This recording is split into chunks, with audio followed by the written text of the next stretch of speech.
Welcome to the lesson on Introduction to Cells. In this lesson, you will learn about cells that make up all living organisms. At the end of this lesson, you will be able to define a cell, recall the role of microscopes in the discovery of the cell, illustrate how cells vary in number, and illustrate how cells vary in shape and size. Hey, who are you? I am Cello. I represent a cell, the building block of life. Your brother is doing some research about us. I don't understand. How do you call yourself the building block of life? Tell me, what is your house made of? It's made of bricks, of course. So you can say that bricks are the building blocks of your house. Right. The same way, cells are the building blocks for your body.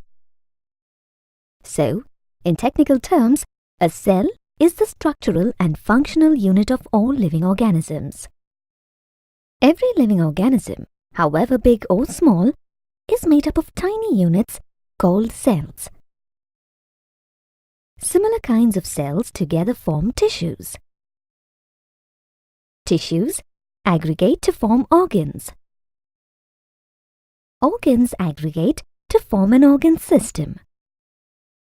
For example, epithelia, muscular, and glandular are some of the tissues that form the stomach, which is an organ. Organs like the stomach and the intestine, in turn, form the digestive system. Many organ systems together form an organism. For example, the bodies of human beings consist of digestive system, excretory system, respiratory system, integumentary system, and lymphatic system. Wow. From such a tiny unit to such complex organisms? As Victor tries to grasp the importance of a cell in living beings with Cello, we can try answering a few quiz questions. If you are the building block of all organisms, how come I've never noticed you around before? That's because I'm generally so small that I can't be seen with the naked eye. We met today because you managed a peek through your brother's microscope. A microscope magnifies the objects so that you can see even the tiny ones clearly. With the help of a microscope, an English scientist, Robert Hooke, first discovered the existence of cells in 1665. So before that, no one had been able to examine a cell? Right. Even Robert Hooke wasn't really able to see samples of living cells. He discovered cells by examining slices of cork from the bark of a tree and observing it under the magnifying lens. He was able to see partitioned boxes. He named these boxes cells, since it resembled the cells in which monks lived. In fact, after Robert Hooke, the research on cells had to wait for a long time, till the invention of improved microscopes. Can you tell me about the improved microscopes? Yeah, sure. Improved microscopes include compound microscope, dissection microscope, scanning electron microscope, SEM, and transmission electron microscope, TEM. Compound microscopes are used in laboratories to view a wide range of plant and animal specimens. So what I have here is a compound microscope? Yes, dissection microscopes are used in laboratories where the observed specimen needs to be cut and viewed. What about electron microscopes? Scanning electron microscopes are used to examine the external parts of various organisms. For example, the surface structure of microorganisms like bacteria can be observed through a scanning electron microscope. The transmission electron microscope is used to view cells in further detail. For example, the internal structure of a cell, like the structure of the cell organelles, can be viewed using this microscope. Let Victor explore the types of microscopes. In the meantime, we have a small quiz for you.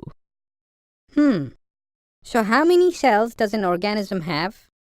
Well, it depends on the organism that you are referring to. There are some organisms that are made of a single cell, and some that consist of trillions of cells. Trillions of cells? That's right. Organisms that are made up of more than one cell are called multicellular organisms. For example, a banyan tree or an animal like a dog has trillions of cells. These organisms require a large number of cells to run their complex systems. On the other hand, organisms with a single cell are known as unicellular organisms. For example, look at the specimen of amoeba and paramecium. The bodies of these organisms are made up of a single cell. Do organisms with a single cell perform all the activities in the same way as multicellular organisms do? Sure, they do.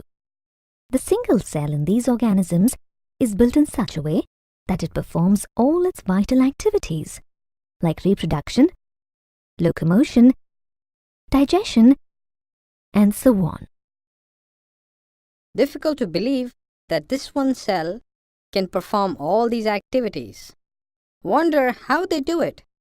Well, take the amoeba for example. It changes its shape to move and eat its prey. Look at this slide now. See those tiny projections on the amoeba? These are called pseudopodia. Pseudopodia? Pseudopodia mean false feet. An amoeba engulfs the prey with its pseudopodia and then digests it. Thus, it uses these small projections for locomotion and to capture prey. And are these the real colors of the cells? Well, no. The color that you observe under the microscope is due to the stain that is used while preparing a slide. Stains are used to color parts of a cell so that they can be differentiated from other parts. Let us leave Victor to explore more about staining of slides using different stains. This amoeba seems to have no real shape at all. Are all cells shaped like that? Well, no. Cells are of many different shapes. The shape of a cell depends on the function that it performs. Cells can be spherical, round, elongated, pointed, and even branched. For example, a nerve cell or neuron is branched. The branched structure of a neuron helps it to transfer messages to all parts of the body. The white blood corpuscle, WBC, is the only animal cell that changes its shape. Why? What do WBCs do? WBCs are responsible for protecting our bodies against invading bacteria and harmful microorganisms. To do this, they need to travel to different parts of the body attacked by such organisms. In order to squeeze through the blood vessels and intercellular spaces, WBCs change their shape using pseudopodia similar to those in an amoeba. On the other hand, red blood cells RBCs in our bodies are round cells. The primary function of RBCs is to carry oxygen from the lungs to various tissues of the body. These cells also carry the waste carbon dioxide from various tissues to the lungs so that it can be exhaled through the nostrils. Another example of a different cell shape is found in muscle cells. Muscle cells are spindle-shaped. That's interesting. What about the shapes of cells in plants? Plant cells have a definite shape. This shape is determined by the components of the cell. In addition to the component of the cell, plant cells and bacteria have cell walls that provide rigidity. Here is an interesting piece of information, Victor. Scientists studying the shape of cells are of the opinion that learning changes the shape of brain cells. So, as you learn and grow, the shape of your brain cells gradually changes. Really? Wow!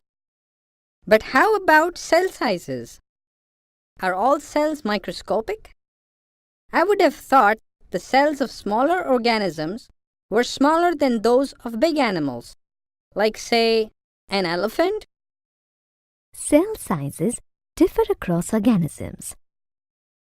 However, the size of the cells has nothing to do with the size of the organism. The cells in a rhino's body may not be bigger than the cells in the body of a cat or a rat. In fact, the nerve cells in a rhino are very similar to those in a cat's body. In both cases, the nerve cells are long and branched and are involved in the transmission of messages. However, to answer your other question, there are some cells that can be seen with the naked eye. Oh, what cells are these? Well, one is a hen's egg. It is a single cell. You don't need a microscope to see it. You probably eat eggs at breakfast often. That's true, but I never knew it was a single cell. The largest cell is the egg of an ostrich, which measures 170 millimeters by 130 millimeters. At the other end of the range, the tiniest cell is a bacterial cell that measures 0.1 to 0.5 micrometers. Hey, Robert is back. He will want to continue his work on the microscope. So bye for now. But I have a lot of questions for you about the structure and functions of cells. So I'll be seeing you again soon. Sure. I will join Robert now. While Robert is settling down to work again, we have time for a quick quiz. Congratulations! You have completed the lesson on Introduction to Cells. In this lesson, you have learned to define a cell, recall the role of microscopes in the discovery of the cell, illustrate how cells vary in number, and illustrate how cells vary in shape and size.